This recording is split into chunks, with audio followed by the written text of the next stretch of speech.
আপনারা নিশ্চয়ই অবগত আছেন, গতকালকে প্রশাসন কর্তৃক শিক্ষার্থীদের উপর যে হামলা চালানো হয়েছে, আমরা এর তীব্র নিন্দা জানাচ্ছি এবং বিশ্ববিদ্যালয় প্রশাসন কর্তৃক আজকে সকাল 9টায় জোরপূর্বক হল ভ্যাকেন্টের যে নির্দেশনা দিয়েছে, আমরা সেটাকে প্রত্যাখ্যান ঘোষণা করছি এবং বাংলাদেশ কৃষি বিশ্ববিদ্যালয়ের সকলকে নিয়ে শিক্ষার্থীদের দাবি যে 6 দফা, আমি এখন সেটি উত্থাপন করছি।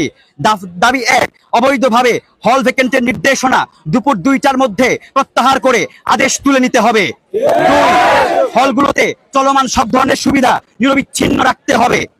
3, এই প্রশাসন শিক্ষার্থীদের নিরাপত্তা দিতে ব্যর্থ হওয়ায় বিশ্ববিদ্যালয় শিক্ষার্থীদের উপর শিক্ষকদের মদদে বহিরাগতদের দিয়ে হামলার দায়ে প্রক্টোরিয়াল বডিকে 24 ঘন্টার মধ্যে পদত্যাগ করতে হবে।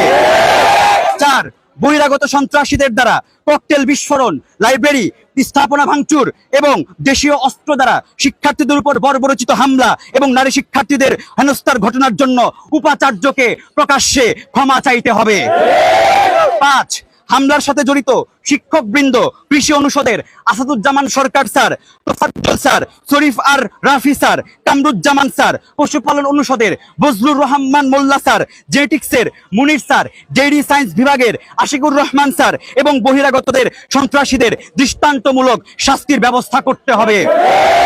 6, গত 1 মাস ধরে চলমান এনিম্যাল হাজবেন্ডারি এবং ভেটেরিনারি শিক্ষার্থীদের যে একক কম্বাইন্ড ডিগ্রির দাবিতে আমরা আন্দোলন করে আসছি, সেই একক কম্বাইন্ড ডিগ্রি অনতি বিলম্বে প্রদান করতে হবে।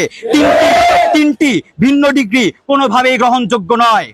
আমরা এখানে আজকে ঘোষণা দিচ্ছি, আমাদের এই 6 দফা দাবি যতক্ষণ না পর্যন্ত প্রশাসন কর্তৃক গৃহীত হবে, তার যথাযথ ব্যবস্থা না নিবে, আমরা আমাদের কর্মসূচি কঠোর থেকে কঠোরতর কর্মসূচি গ্রহণ করব। পুরো ভার্সিটি লকডাউনে যাবে, ব্ল্যাকআউটে যাবে। সুতরাং আমাদের যে দাবি আছে সেই দাবি আপনারা মেনে নিন, না হলে আমরা আমাদের শিক্ষার্থীদের দ্বারা আমরা এখানে কঠোর থেকে কঠোরতর সিদ্ধান্ত নিতে আমরা বাধ্য হব। ধন্যবাদ সকলকে।